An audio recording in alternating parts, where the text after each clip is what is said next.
In July of 2016, I began researching what motorcycle I wanted to buy. My intention was to get a small displacement bike that I could commute to work on and occasionally travel to see family a few hours north of my south central Wisconsin home. I knew I wanted motorcycle adventures someday, but not on a sporty. By the time I bought her in November of 2016, my expectations changed. Before I sat on her, I began planning the Route 66 series, at least in my head. What have I learned from that trip and other adventures I've been on? This is a fun conversation. So let's get into the 8 things I've learned from long-distance adventures.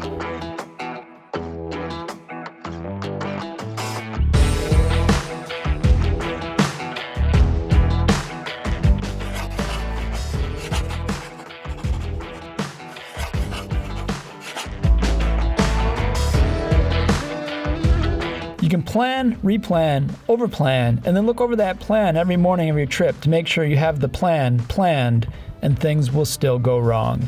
That was one hell of a mouthful. Make sense? Good. I don't want to have to say that again. In the last video, I described some things that went wrong on my Route 66 trip and only covered the big ones. The best plan is to accept that things will go wrong to disrupt your plan. This segues nicely into the next thing I learned.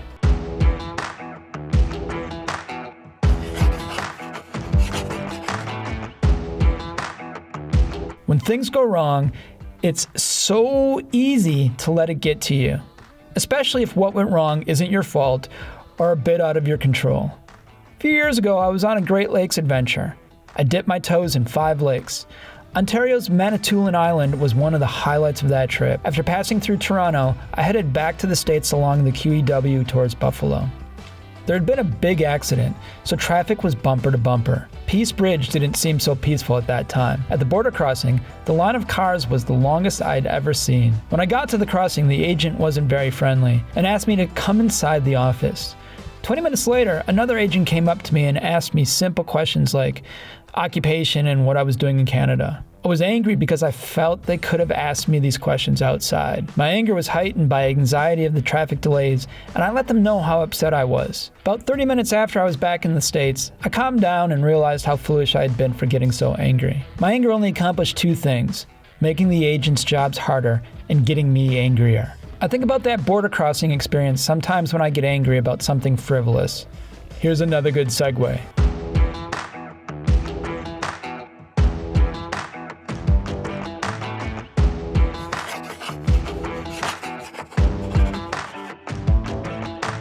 When you are on an adventure, there are so many wonderful challenges. The more you face, you begin to realize the limits of what you can handle. That knowledge is one of the best lessons in life. After that, the little things fade away and no longer bother you. Things like a broken zipper that was chewed by a squirrel, a sunburn because you forgot to wear sunscreen, or even a stolen GoPro are minuscule. When you face daily challenges, life perspective is easy to find, and it's a wonderful place to be.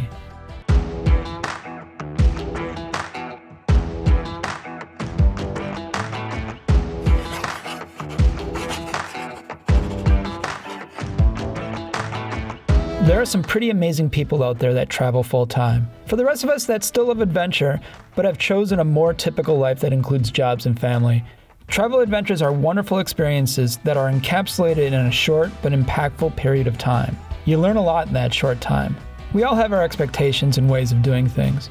We all know what's best for ourselves and, well, sometimes others, right? What adventure travel has done for me is allowed me to experience the lives of others, to learn new ways and to accept that there may be better ways of doing things. This can be as simple as the best way to make camp coffee, but I'm really talking about something broader here. Putting yourself outside your element. Immersing yourself in an experience that might make you feel uncomfortable, but is very familiar to those around you, teaches you that other perspectives may be better than your own. At the very least, you learn that there are other perspectives that are equally as good as your own, and there are multiple ways of getting to the same place.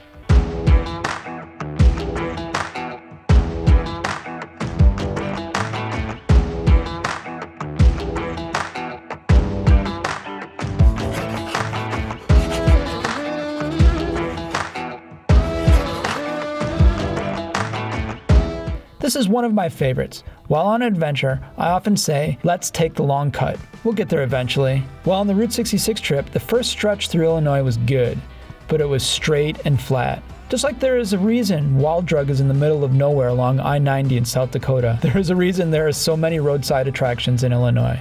It'd be a boring stretch of road without them. I left Route 66 for a bit, and I had the pleasure of riding curvy and hilly roads in central Missouri. I also rode wind-battered passing semi-trucks in Texas along I-40.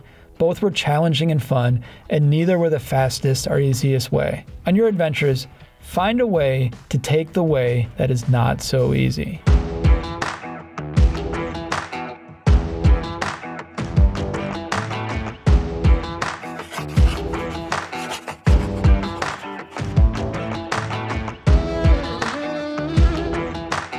On an adventure, especially a longer one, it's more difficult to get distracted from the benefits of modernity. I'm putting benefits in air quotes here. When you're on an adventure, waking up at first light to see the sunrise in the desert is a top priority. In your regular life, waking up at first light just seems like work, and when you finally do roll out of bed, you're focused on what you need to get done that day. When you're on an adventure, motorcycle maintenance is more challenging, and you need to do it more often. While you're doing it, you're focused on doing it in that moment. For many, motorcycle maintenance in our garage is equally fulfilling, but there are way more distractions that take us out of that moment. Oftentimes, you have your magic box blurping at you to pay attention to something other than the moment. Oftentimes on an adventure, my smartphone is packed away and I don't use it for days. That's a good thing.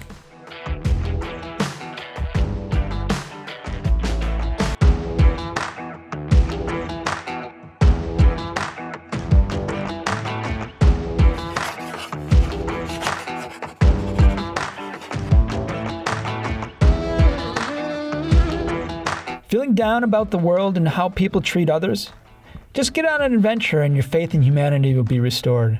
I'm here to tell you that your travel stories are valuable currency. The number of people I meet on adventures that want to help you out and only want to hear your adventurous story as payment is nothing short of astounding. In Central Missouri, I faced the first rain of the trip, so I delayed getting back on the road a bit longer. I'm glad I did because I met Roy, a retired salt-of-the-earth brother that I really enjoyed sharing a cup of coffee with and telling him my stories. He was the one that convinced me to get off the boring ride and get onto more exciting roads in Missouri. I spent a lot of time in New Mexico. When you take longer breaks along your trip, you tend to meet a lot of cool people. I met Mitch in Blue Water State Park in western New Mexico. His story of how he went from working the daily grind and trying to make ends meet to living on the road full-time in a van was an inspiring one. I shared on Instagram everyone I met that was willing to let me take their photo. If you want to get the most recent updates, go ahead and follow me on Instagram.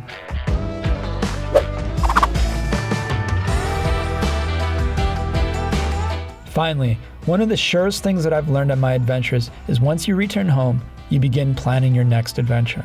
What have you learned from your adventures? Leave me a comment below and let me know.